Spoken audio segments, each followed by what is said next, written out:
Assalamualaikum warahmatullahi wabarakatuh. Halo semuanya, saya dan rekan-rekan di sini akan mempresentasikan hasil dari tugas kami yang berjudul Evaluasi Kualitas Layanan Website Akademik Institut Agama Islam Tasikmalaya menggunakan framework COVID 2019. Saya tidak sendiri, tentunya bersama rekan-rekan saya. Perkenalkan, nama saya Ale Arnafis. Kemudian ada Salza Ajaria Sanda, kemudian ada Miftahul Fahmi, ada Najwa Saluha Najwa Sofwan, dan yang terakhir ada Syaira Putri Nabila. Perkembangan teknologi informasi mendorong Institut Agama Islam Tasikmalaya atau yang disebut IAIT menyediakan layanan akademik yang cepat dan mudah diakses melalui website akademik. Namun, layanan ini masih menghadapi berbagai kendala seperti gangguan akses, kesalahan sistem, lambatnya penanganan insiden, serta kurang optimalnya pemantauan kinerja layanan. Untuk memastikan layanan TI berjalan efektif dan sesuai kebutuhan institusi, kami melakukan penelitian menggunakan kerangka COVID 2019 sebagai acuan evaluasi, khususnya menggunakan dua domain yaitu MEA 01 dan DSS 02. Domain MEA 01 digunakan untuk menilai sejauh mana kinerja layanan dipantau dan dievaluasi berdasarkan indikator yang telah ditetapkan. Sedangkan domain dari DSS 02 berfokus pada efektivitas penanganan service request dan insiden yang terjadi pada website akademik IAIT. Data penelitian diperoleh melalui kuesioner berbasis COVID 2019 yang diberikan kepada pengelola dan pengguna layanan untuk mengukur tingkat kapabilitas kedua domain tersebut. Oke, sekarang masuk ke rumusan masalah. Yang pertama yaitu ada bagaimana tingkat kapabilitas kedua proses yaitu MEA 01 dan DSS 02 pada layanan website akademik IAIT menurut COVID 2019. Yang kedua yaitu apa kesenjangan gap antara kondisi saat ini dengan tingkat kapabilitas yang diharapkan. Yang ketiga yaitu ada rekomendasi apa yang diperlukan untuk meningkatkan tata kelola layanan website akademik IAIT. Oke, lanjut ke batasan masalah. Yang pertama yaitu ada objek yang dievaluasi adalah website akademik IAIT sebagai layanan TI yang mendukung aktivitas akademik. Yang kedua yaitu ada evaluasi tata kelola TI menggunakan domain COVID 2019 yaitu MEA 01 dan DSS 02. Yang ketiga yaitu ada penilaian kapabilitas dilakukan menggunakan model capability level 0 sampai 5 yang ditetapkan COVID 2019. Yang keempat yaitu ada data yang digunakan berasal dari kuesioner. Yang kelima yaitu ada evaluasi tidak mencakup aspek teknis seperti pengembangan aplikasi, desain UI UX, atau analisis keamanan mendalam.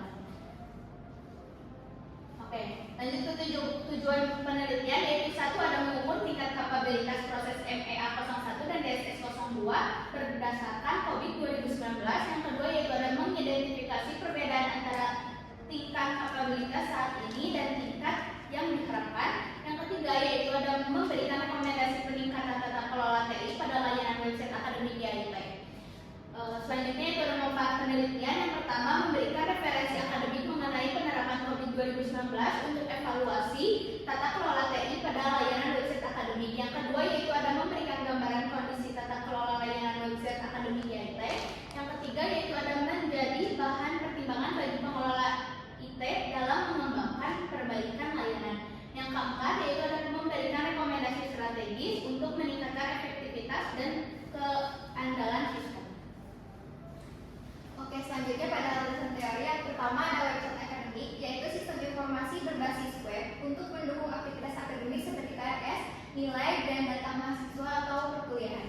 Lalu yang kedua ada tata kelola teknologi informasi yaitu struktur dan proses untuk mengarahkan dan mengendalikan penggunaan TI dalam organisasi. Lalu yang ketiga ada framework COVID 2019. COVID 2019 atau Control Objectives for Information and Related Technology adalah framework tata kelola dan manajemen TI yang dikembangkan oleh ISECA. Lalu yang keempat ada COVID 2019 yaitu ada MEA 01 yaitu Monitor, Evaluate, and Assess Performance and Conformance, yaitu memantau dan mengevaluasi kinerja layanan TI dan mengukur KPI serta mendeteksi ketidaksesuaian, lalu mendukung peningkatan kualitas layanan IT. Lalu ada DSS 02 yaitu Manage Service Request and Incidents. Yang pertama mengelola service request dan insiden secara terstruktur, lalu mencatat, memprioritaskan dan menangani insiden. Lalu yang terakhir mengurangi dampak gangguan layanan dan meningkatkan kepuasan pengguna. Lalu yang terakhir ada tingkat kemampuan COVID atau capability level, yaitu ada level 1, tidak memenuhi tujuan proses, level 2, aktivitas intuitif dan tidak terorganisasi, yang level 2, aktivitas dasar sudah dilakukan, level 3, proses terdefinisi dan terorganisir, yang level keempat, proses terukur secara kualitatif, dan yang level kelima yaitu proses terus disempurnakan. Lalu metode penelitian yang kami gunakan yaitu menggunakan yang pertama ada studi literatur, mengkaji teori terkait tata kelola TI, evaluasi layanan TI, dan framework COVID 2019. Lalu fokus pada domain MPA 01 dan DSS 02. Lalu memahami best practice, indikator kinerja proses, dan model capability level. Lalu metodologi yang kedua ada pengumpulan data yaitu menggunakan kuesioner berbasis indikator MPA 01 dan DSS 02 COVID 2019.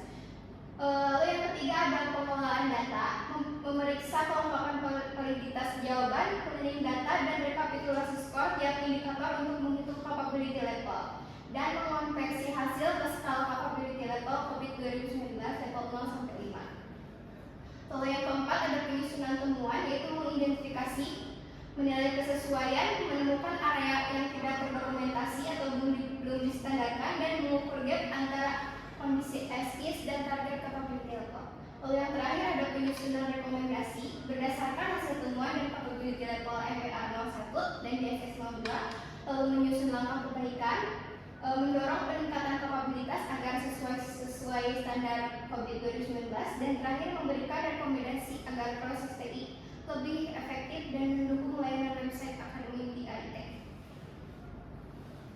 Oke, lanjut ke hasil dan pembahasan. Yang pertama itu identifikasi permasalahan perusahaan. Institut Agama Islam Tasikmalaya masih menghadapi beberapa kendala dalam tata kelola teknologi informasi, terutama pada proses pemantauan kinerja layanan TI dan penanganan insiden. Pemantauan belum terstandarisasi, tidak memiliki dokumentasi formal, serta pelaporan masalah masih dilakukan secara tidak konsisten.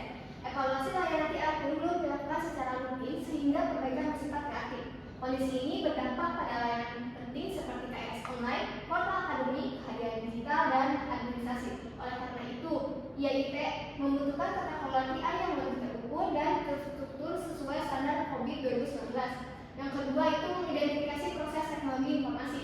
Dua proses COVID 2019 yang dipilih untuk evaluasi ini adalah menggunakan domain MPA 01 dan DSS 02. MPA 01 ini dipilih karena IAIT belum memiliki mekanisme pemantauan kinerja TI yang jelas dan terukur. Sementara itu, untuk domain DSS 02 dipilih karena seringnya muncul insiden seperti akses portal bermasalah, lupa password, dan gangguan data akademik, namun tidak ada sistem formal untuk mencatat atau memproses insiden tersebut.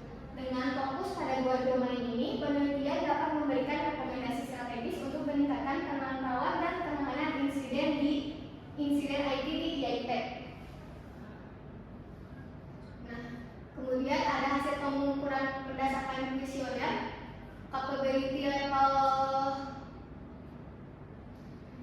MA01. Hasil pengukuran menunjukkan bahwa domain MA01 ini berada pada level 2, yang berarti proses monitoring sudah berjalan namun belum terdokumentasi dengan baik. Pemantauan dilakukan hanya ketika ada kendala dan belum memiliki key performance indikator, standar pelaporan atau evaluasi rutin. Meskipun fungsi monitoring sudah ada, IAIT belum mencapai proses yang terdefinisi secara formal sesuai level 3 COVID 2019. Bisa dilihat akumulasi nilainya.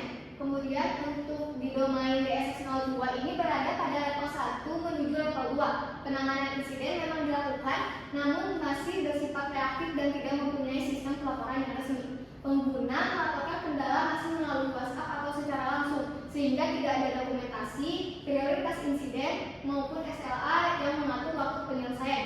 Kondisi ini menunjukkan bahwa proses berjalan, namun belum terkelola dengan baik. Bisa dilihat juga di gambar akumulasi nilainya.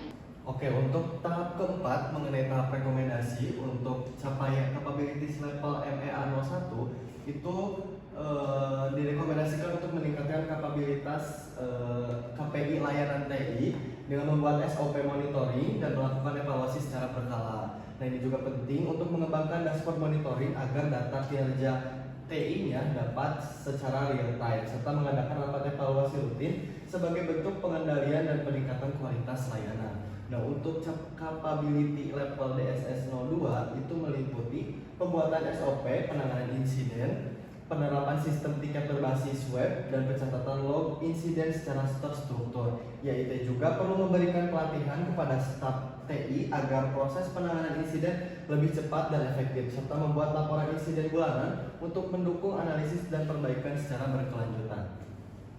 Nah, untuk kesimpulannya, berdasarkan evaluasi layanan website akademik YIT menggunakan COVID 2019, pada domain MEA 01 dan DSS 02 diperoleh bahwa tata kelola TI masih berada pada tahap awal pengelolaan yang efektif. Domain MEA 01 berada pada level 2 di mana proses monitoring sudah dilakukan tetapi belum memiliki standar formal seperti KPI, SOP, dan laporan evaluasi secara rutin.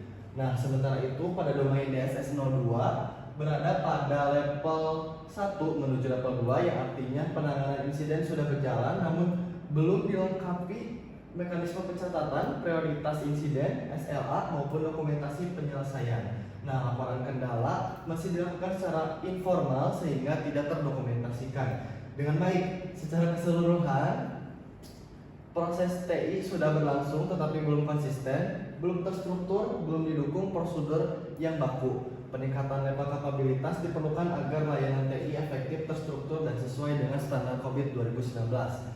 Nah, untuk saran yang dapat kami berikan, itu yang pertama, penyusunan SOP monitoring dan penanganan insiden jelas dan terstandarisasi. Yang kedua, ada menetapkan KPI layanan TI untuk memudahkan evaluasi performa secara terstruktur. Yang ketiga, melakukan evaluasi rutin terhadap performa layanan dan mencatat hasilnya secara konsisten. Yang keempat, ada mengembangkan sistem tiket helpdesk TI agar pelaporan insiden lebih tertata dan terdokumentasi. Yang kelima, ada membuat log dan laporan insiden berkala sebagai dasar perbaikan berkelanjutan. Yang terakhir, memberikan pelatihan manajemen layanan TI kepada staf untuk meningkatkan efektivitas dan kecepatan penanganan masalah. Oke, baik. Mungkin cukup dari presentasi hasil tugas dari kami. Mohon maaf apabila ada kekurangan. Wabillahi taufiq wal hidayah. Wassalamualaikum warahmatullahi wabarakatuh.